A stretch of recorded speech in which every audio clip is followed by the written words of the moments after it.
Good day everyone. So this is Group 2 Technovation. Arduino 8, detecting vibration.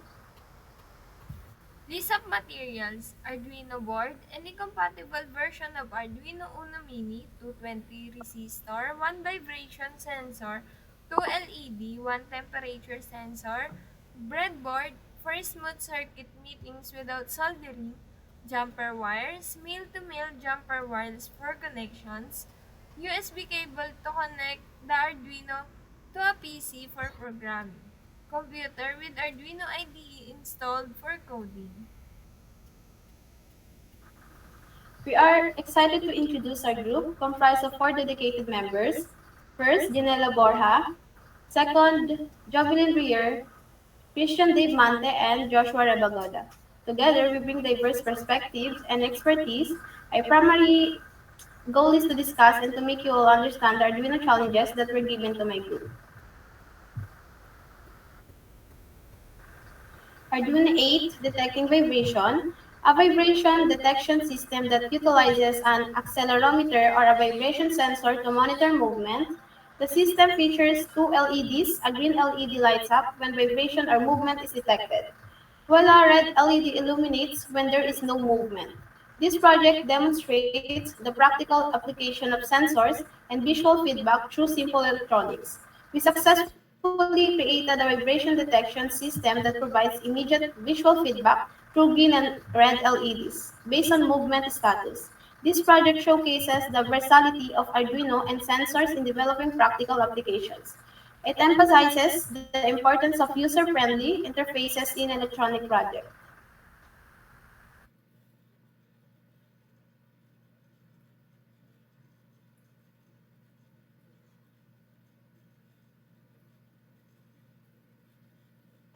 Source code. Code explanation. Vibrator sensor with LED. This code designed to control two LED using a vibration sensor. The vibration sensor is connected to digital pin 3 which is configured as an interrupt input. Where the vibration sensor detects a vibration, it triggers an interrupt and runs the blink function. Variables and constants. Sensor LED, digital pin number for the first LED is 13. Sensor input, the digital pin number for the vibration sensor is number 3.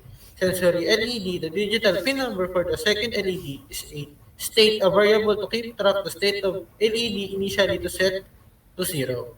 Setup function. Configures LED pins as output mode. Configures the vibration sensor pin as input mode. Attach as an interrupt to the vibration sensor pin, which runs the blink function when triggered. Loop function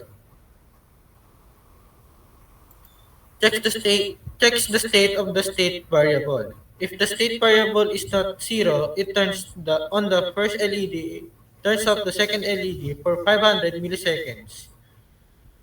If the state variable is 0, it turns off the first LED and turns into second LED. Blink function. As an interrupt functions that runs when the vibration center detects a vibration. Increments the state variable. How it works. Number 1, the vibration sensor detects a vibration and triggers as an interrupt. Number 2, interrupt function blink increments the state variable. Number 3, the loop function checks the state of the state variable and switches the LED accordingly. Number 4, LEDs switch on and off based on the state of the variable. LED switching. The LEDs switch on and off based on the state of the variable. When the state variable is not 0, the first LED turned on and the second LED is turned off for 500 milliseconds. When the state variable is 0, the LED switch is back to the original state. Next.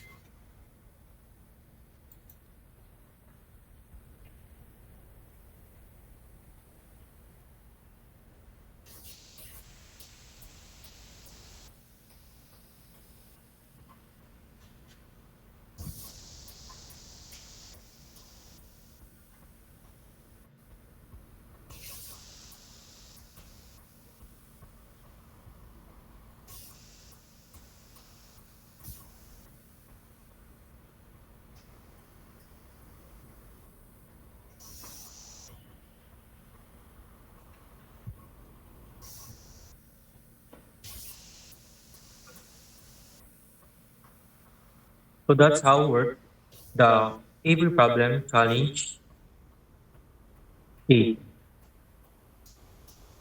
For the reference, WW Arduino CC credits Professor Dr. Earl Marquez Albina for teaching us Arduino, programmer, Mante, assembler, all of us, video taker, all of us, editor, Brier, Rebagoda, and Mante.